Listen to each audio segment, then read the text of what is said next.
I'd like to introduce our fantastic Hannah Myers and Ifra Waris. They have been working very hard on you to make this gap year seminar, which I have been wanting for a while. So thank you both so much for all your time and effort. And without further ado, I'm going to let them take it away. And feel free to send any questions in the chat. I will be moderating and we can ask them at the end. Awesome, guys. Hey, I'm Hannah. Like AA said, it's so nice to have everyone here. We're really excited to get this gap year presentation off to a start. So I'm going to go ahead and share my screen. And if y'all can't see it, just let me know. All right. Is that good? All right.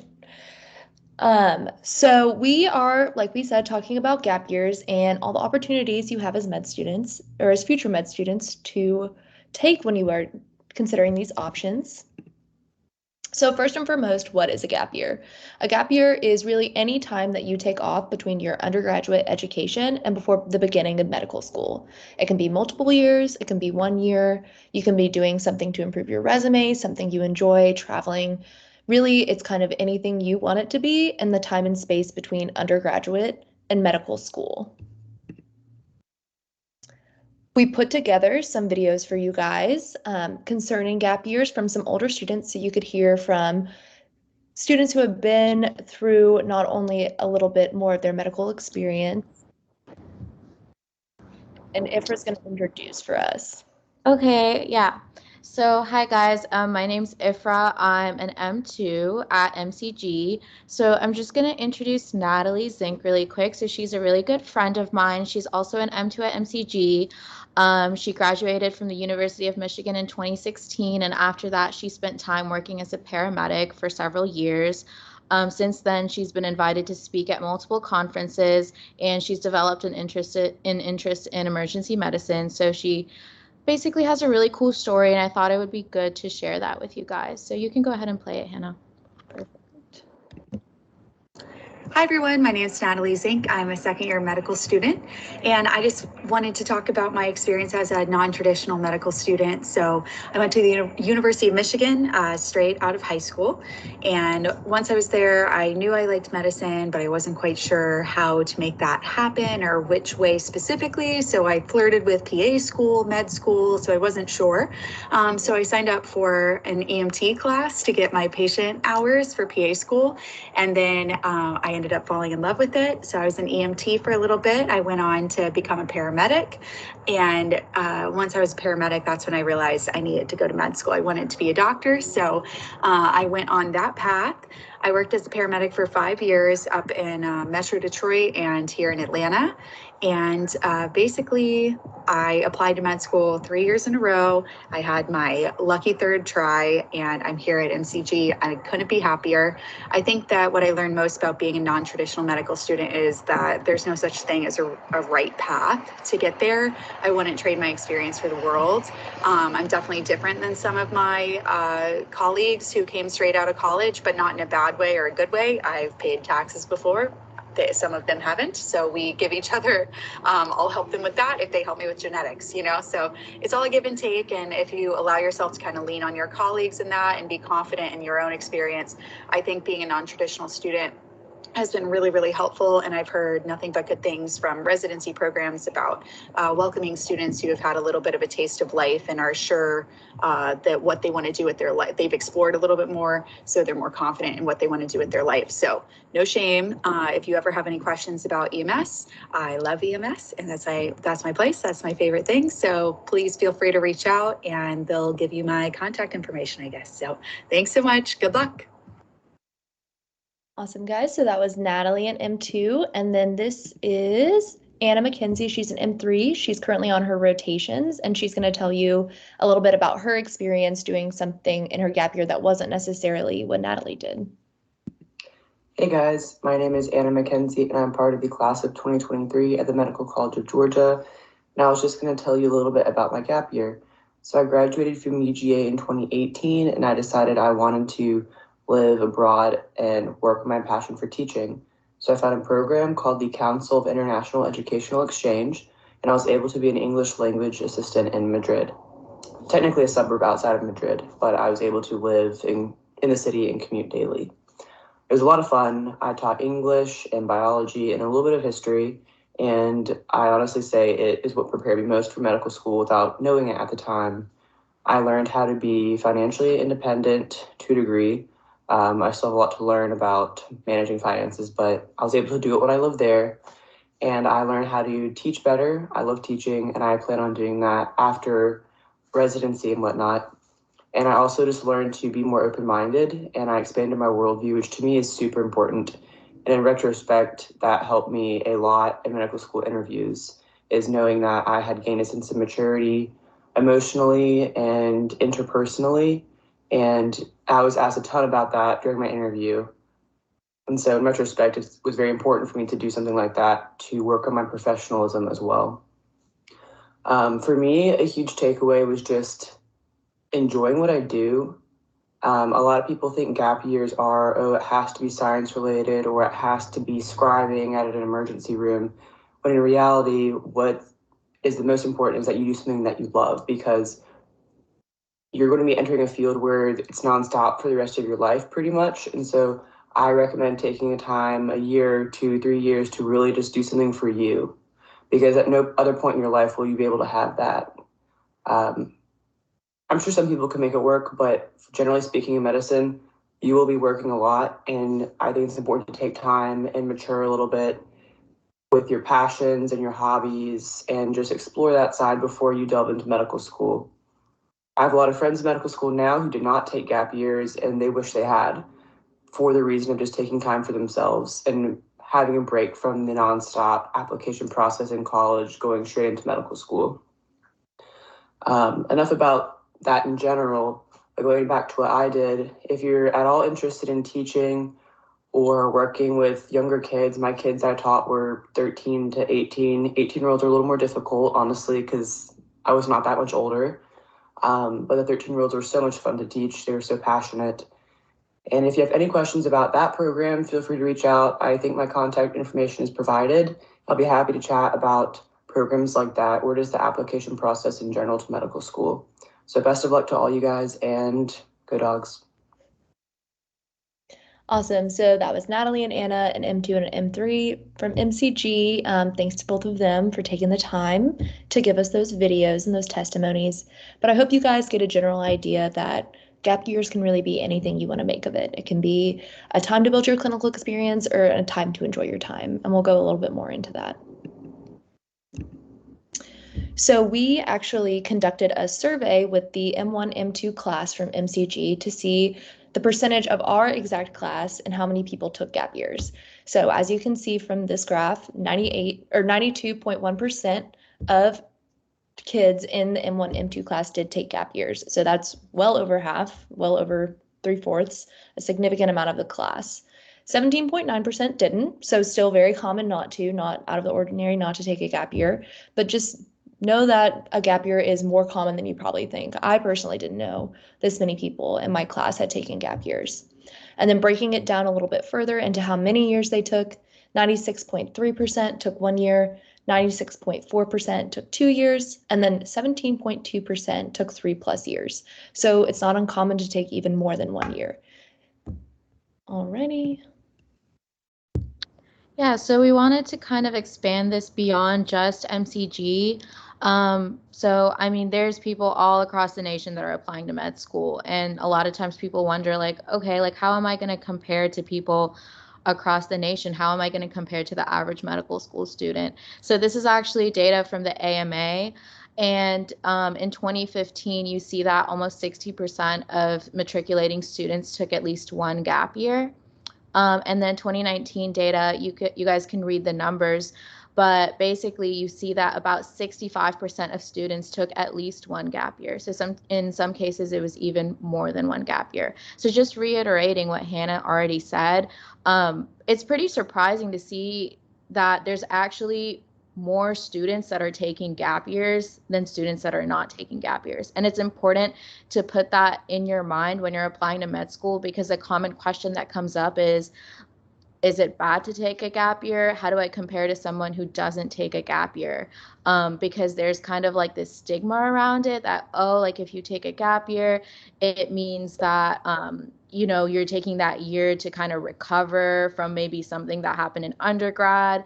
Maybe your GPA wasn't as high, something like that, or it's to boost your resume and stuff. And, you know, that those things could be true, but that doesn't mean that it's like a detrimental thing to your application. And it's a very common thing. And sometimes people just do it for no reason at all. Like they just want to kind of enjoy their time. They want to break from academics. So we're going to go into like talking about what the benefits of a gap year are going to be. So yeah, so we have a couple things listed here. So the first thing is gaining life experience. And just to highlight that that could be clinical, but that could also not be clinical.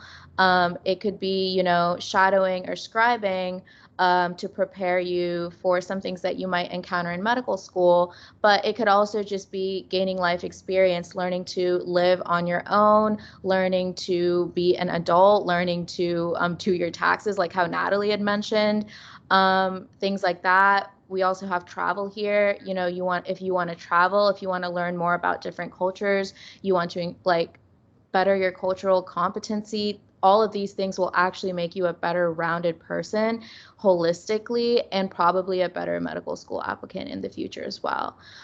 So some things that are more directly academically oriented are improving your GPA and boosting your resume prior to application.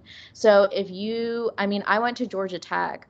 It was really difficult for me to incorporate some sort of consistent clinical experience and volunteering throughout my undergrad experience. So, and during my gap year, I was able to dedicate some actual consistent time to doing that, because I spent my time scribing, but I was actually able to dedicate time to do that, and it really helped improve my resume. It also gave me a really good foundation of doing an HPI, like collecting data, like collecting the important information, being able to document an encounter in an EMR system, things like that. It helped me and has helped me even to this day in medical school. And then improving your GPA. So if you feel like your GPA wasn't high enough and you want to do like a master's program to like better your like biochemistry knowledge, or if you want to do like a post-bac, something like that is also just another benefit of doing a gap year. And then expanding beyond that, sometimes it's really not that deep. Sometimes you just want to take some time off from academics, which is really completely fair. You want to spend some time doing something that you're passionate about. You want, like we mentioned, travel, but if you feel like I really want to be a physician, but my really big passion in life is, you know, teaching, like that's something that I really want to do. Like you want to spend a year being a tutor or helping out kids, like get better at math or something like that. I mean, you know, go for it. And another thing that we put on here was just saving money. A lot of the time we think that the only medical school expenses come with tuition, but it's not only that, it's living on your own, it's doing your groceries, it's textbooks, it's all those things that we don't really think about. And if you don't want to be taking out loans that are that large, if you want to spend some time, you know, making some money, saving up for medical school for some of the expenses so that you're not taking out as large of a loan, that's completely okay. And that's another benefit of a gap year. So. All right, and then just kind of going on from that, so all of these things are great about gap years. All these things are awesome opportunities that you can pursue, but I know essentially what y'all are all asking is, but how does this help me? What can I do to get into med school? That's what everyone thinks. So I was just going to go through some things that actually help you with your application. So as we kind of mentioned, filling in gaps in your application. As Ifra said, she didn't have time to do clinical experience in undergrad. She was at Georgia Tech. She had a heavy class load. You have a whole year to do it. You could shadow, you could scribe, you can be a medical assistant. The world is your oyster. All of those doors are open. You can do a post-bac program to boost your GPA. Another thing I wanted to mention is some medical schools, not MCG, but some medical schools actually offer post-bacs, that funnel into their medical schools. So if you do the post-bac and do well, you're more likely to get into their medical school. So that's something you could take advantage of. Gaining clinical experience. An example of this that I encountered this week was the M1s started anatomy labs. Some people didn't know how to load the blade on the scalpel. Someone tried to take it off with their fingers, which don't do. And so just things that you would never think about, you have the opportunity to experience. And finally, increasing your confidence. Living on your own, not being a student, is something that I don't think I would have known the benefit of if I had not done it. When I was sitting in my medical school interviews, I felt like a full person instead of just someone who had gone to school. I had clinical experience, I had research experience, I had something to talk about and represent myself as. I had something I believed in. So there are often a lot of intangibles you can get from your gap year as well that go beyond just resume boosters. And then finally, to give you guys some options for your gap years. We've kind of touched on all of these, but we're going to go a little bit more in depth. So what we would consider your traditional options are the clinical options, things that increase your ability to basically know what the medical field is about. These are things like medical assistant, scribing, research assistant, anything of that nature. EMT falls under here. Basically anything where you're interacting with patients and gaining knowledge about the medical field itself.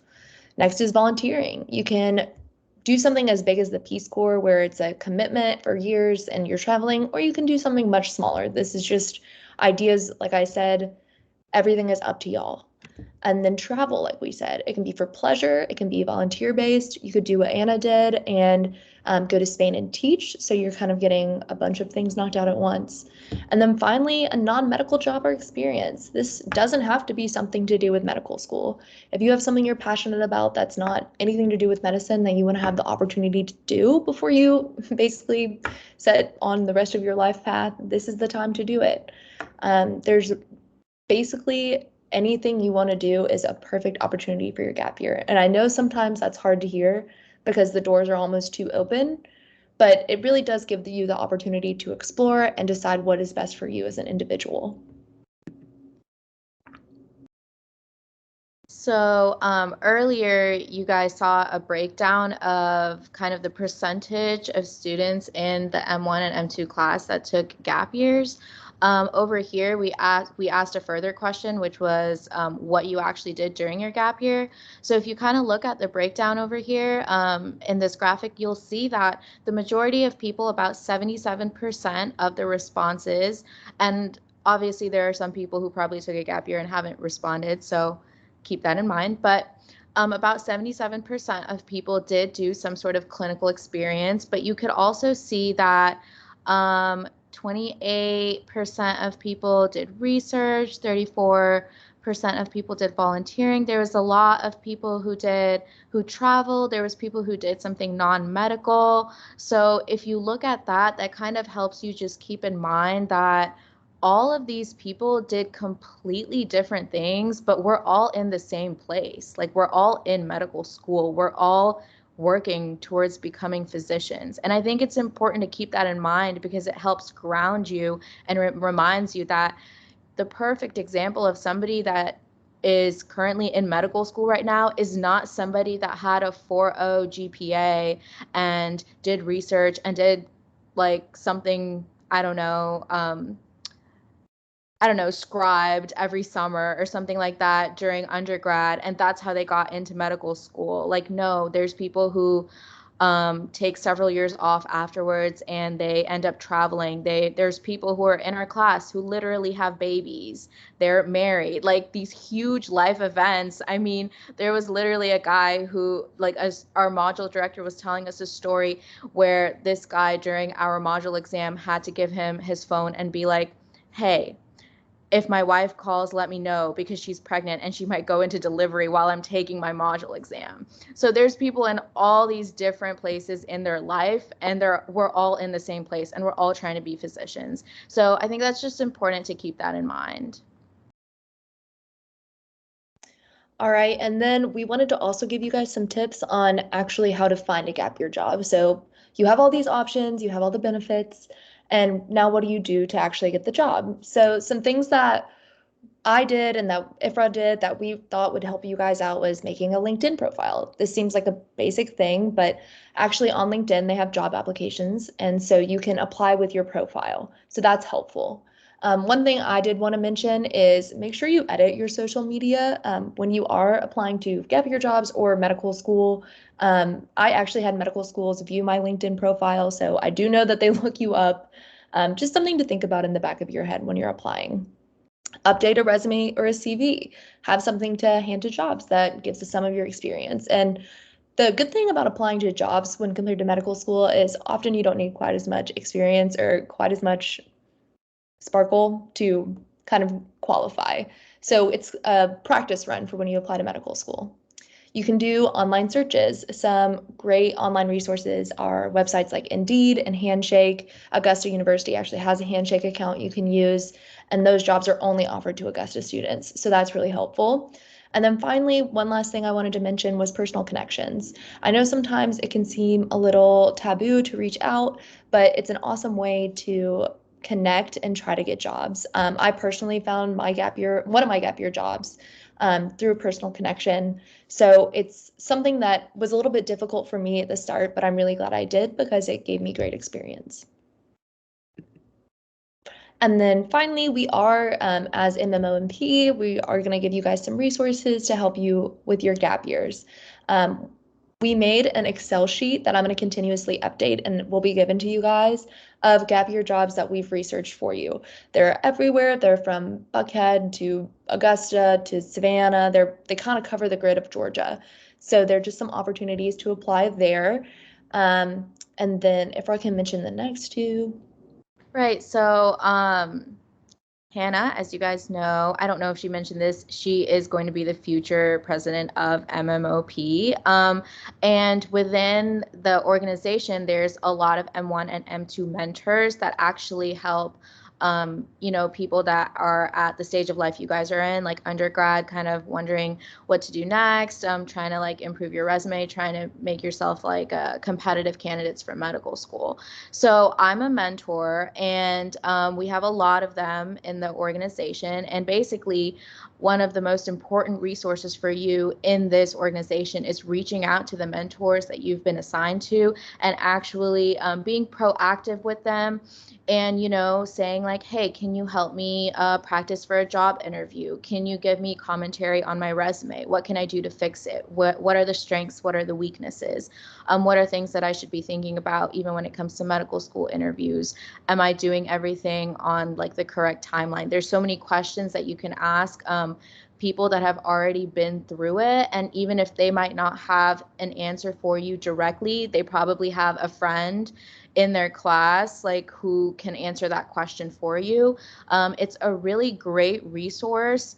And I mean, a lot of us are super busy, but we really are passionate about making sure that you guys get the help you need, because I know that I wish that I had a resource like this when I was applying, because I was figuring everything out like by myself, and it was like quite overwhelming. So just keep that in mind. You can always ask your mentors, kind of like what you can do to make yourself a more competitive candidate for medical school, and they should be more than willing to help you. Awesome. Well, I think that pretty much wraps our presentation up. We do have plenty of time for questions. So if anyone has any questions, I can't see the chat, so I'm actually gonna go stop sharing my screen.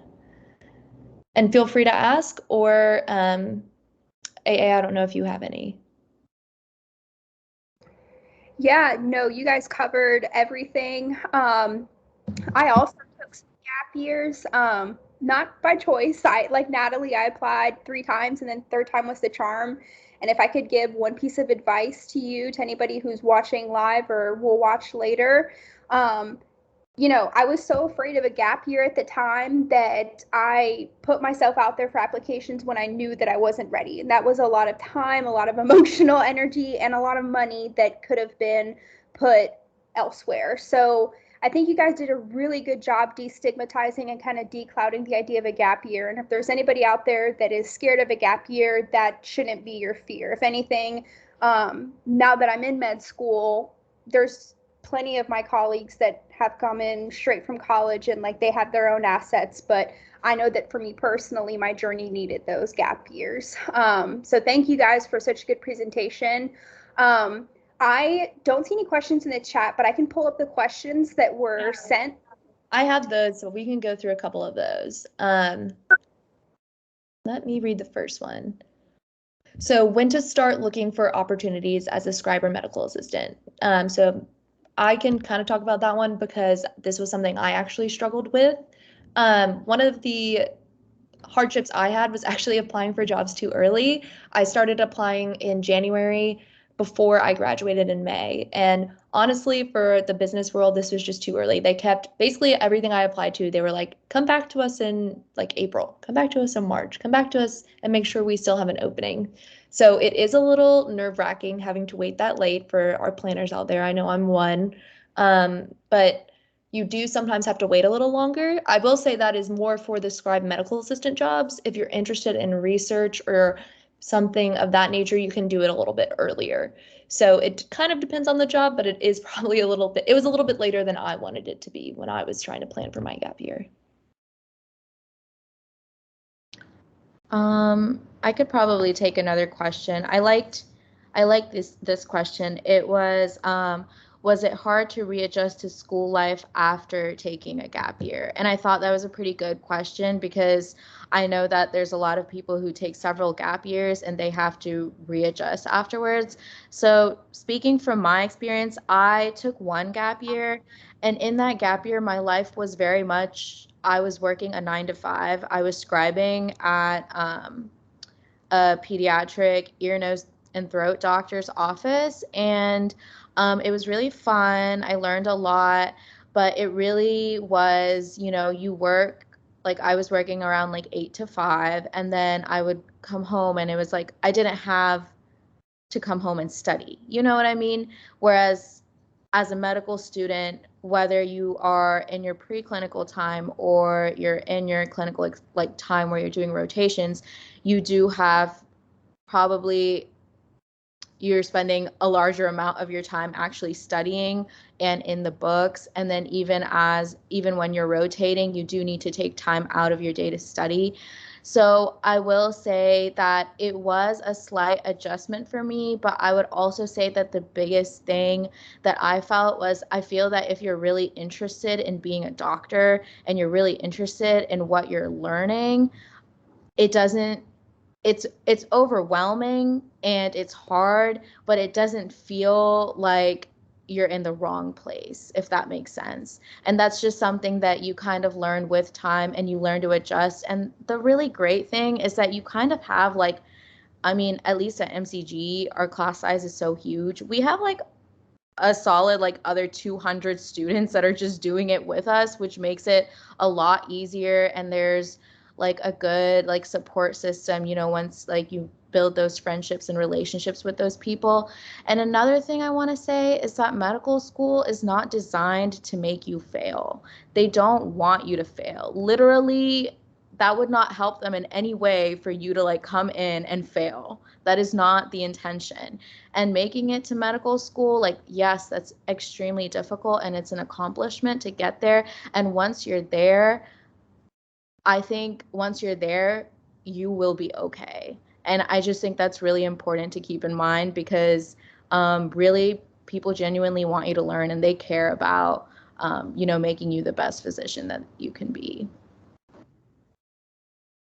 I totally agree with that, Ifra. That was very true. One more question that I think I could answer from our list is how did you narrow down exactly what you wanted to do? What internships, volunteering jobs did you look at that would improve your med school application? So when I was looking at my gap year, I actually had a really hard time deciding what I wanted to do. I kind of bounced between medical assistant and research assistant. I have my medical assistant certification and had done that for a couple summers, but I really liked it.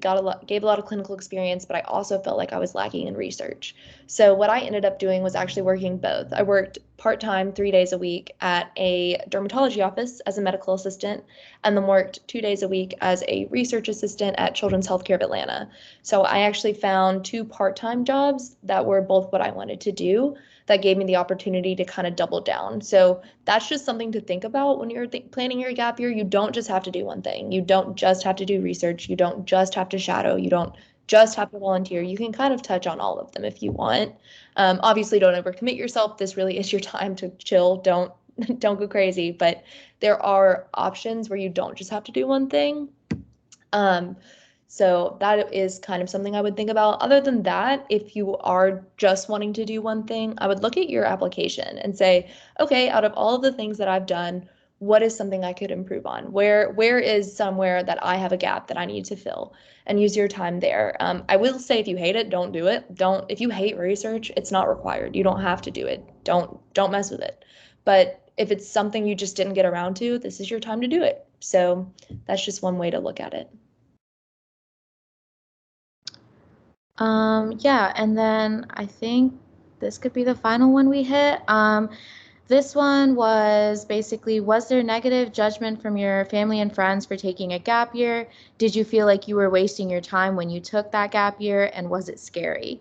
So that's like a couple different parts, but basically I want to talk about the first part, especially just coming from a culture where sometimes people don't understand the intricacies of med school and kind of like what it means to take a gap year. And it's really easy in like a culture where it's really easy to assume that taking a gap year equates failure to get in or something like that.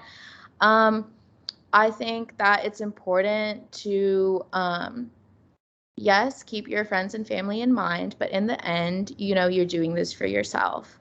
And, you shouldn't let whatever preconceived notions or misconceptions other people have about taking a gap year affect whether you decide to take one or not. Because in the end, only you know how much it's going to help you and what you can do in it to benefit. And, your friends and your family, they care about you and they likely have your best interests at heart, but you are the one putting in the work. You are the one who is going to do the application, who is going to go through the application process, the interview process. You are the one who is going to kind of go through that process. So it's important for you to be the main person who is making that decision based on what's best for you. For me personally, was there judgment? I think there was confusion, for example, like on my parents' end, there was definitely confusion on like what that meant because they had never even heard of the concept of a gap year before. All the people they knew just kind of went straight from medical school. Went straight from undergrad to medical school. But I think that once I explained it and once I explained, like, just like AA said, it's so much better to feel more confident when you're applying than it is to kind of know in the back of your mind, like, I know I'm like not that strong of an applicant, but I'm just going to go ahead and pay like hundreds upon hundreds of dollars to apply to schools anyway. It's just so much better to like go in knowing that you feel confident and strong about your application and that you put forth the best effort that you could, put forward. So I think like once you explain that to people, I think there's a lot more understanding, and I encourage anyone who feels like that might be a difficult conversation to reach out to me because I had to do that. I had to like clear up misconceptions, but I feel like once you're on the other side of it, it does make things a lot more comfortable to have that support system. And no, I did not feel like I was wasting time during my gap year. Were there moments during my gap year where I felt like, oh my God, what am I doing? Yes. But now that I've been through almost all of my pre-clerkship experience, like I'm going to be starting my rotations in January, I think about all the times that I was in a small group. We have like small group settings where we talk through cases and just like other experiences where I knew something about basically, like I worked with an ENT and she was also a voice specialist, but where I knew something about like sinusitis or ear infections or just something that was just a clinical pearl that I learned from being in the office and being exposed to it rather than a textbook. So being able to add that insight into the conversation was really nice. And I love hearing, like, I have a friend who worked at like a pain management clinic and saw a lot of people who were, addicted to pain medication. It was really cool to like gain that insight from her. So I think it really actually adds to the medical school experience to have people who take gap years and who can like kind of embellish your experience and add to your experience. So while it might feel like you are wasting some time while you're taking it, I personally realize now that it was honestly like pretty vital to my success in medical school, and I would not have had it any other way. Yeah, I think that's everything. We did get one question in the chat. Did you take the MCAT during your gap year or during undergrad? I did both. So, and you can definitely, at least, and I'll let you guys speak to it too. It was a lot easier for me to study for the MCAT while working a full-time job than it was for me taking it during undergrad. But that's just my take, so I'll let you guys speak to that. I personally took my MCAT my senior year of undergrad. So that was actually why I took my gap year, because I could not take my MCAT in time to apply due to just the courses I took. I thought it was helpful to take it during my senior year of undergrad because I planned my schedule around it, took a really light load of classes so that I would have more time.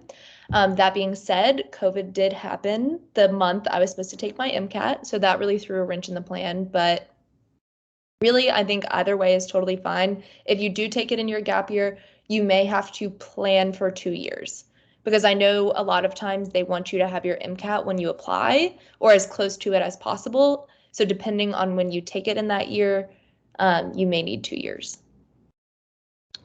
Yeah, so like AA, I also took my MCAT twice.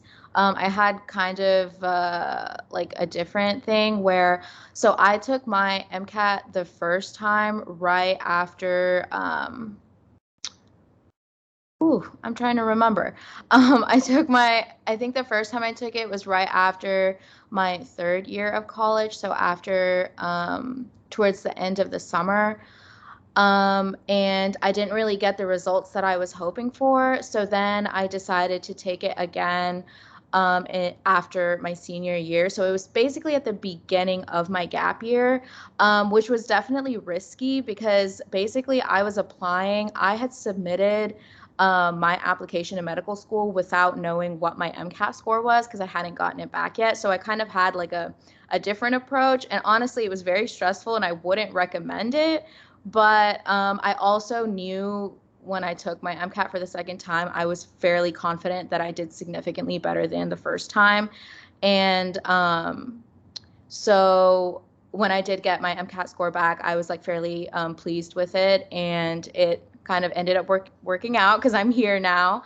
But I will just say one thing about the MCAT, which is like not directly related to gap years, but just like a piece of advice that I was given. Is that if you do decide to retake it, I mean, make sure that you do better the second time. And I just think that's important to tell everyone because sometimes you get your MCAT score and it's like, it's a score where it's like, it's pretty good, but people are like, but I want to be like excellent. I want to be so much better. And then they take it again and they do like 1 point better or like 2 points better. At that point, it's just like, that first score like would have sufficed, and like having 1 or 2 points higher the second time after spending months studying, that's not really going to add much to your application. So I just wanted to mention that.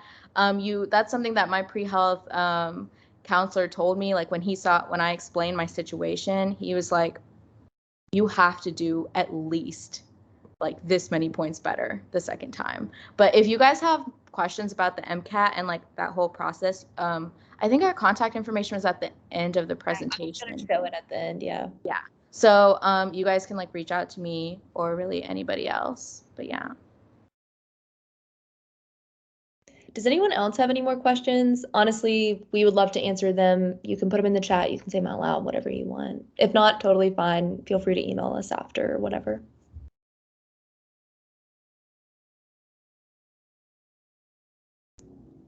All right. Well, I'm going to share my screen again. Y'all will be able to see my contact information. I'm Hannah, Ifra's contact information, and then Natalie and Anna's information, the two, the M2 and the M3 who sent in the videos. So I'll go ahead and share that. I have a question. Sorry. Oh, no, go. Okay, so y'all did gap years, and I know some schools they give you opportunities to like come back, like for the writing center and stuff, if you need help with like personal statements. Did y'all ever like come back for help for the personal statements, or y'all just kind of like did it on y'all own? Well, so me personally, I didn't go back to get help for my personal statement. I think when I was writing my personal statement, I more so looked at online resources on what they're looking for.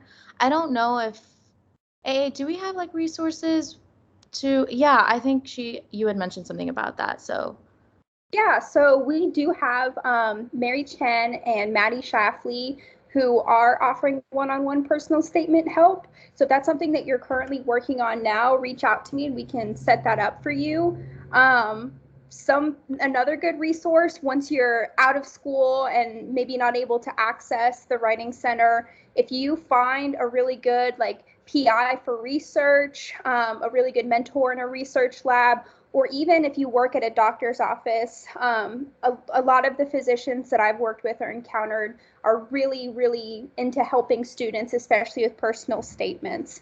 So if you're working on it now, reach out to me. I'll put my email in the chat and we can get you set up. But other than that, most people in the professional world or whatever are really willing to help you with that as well. Okay, thank you.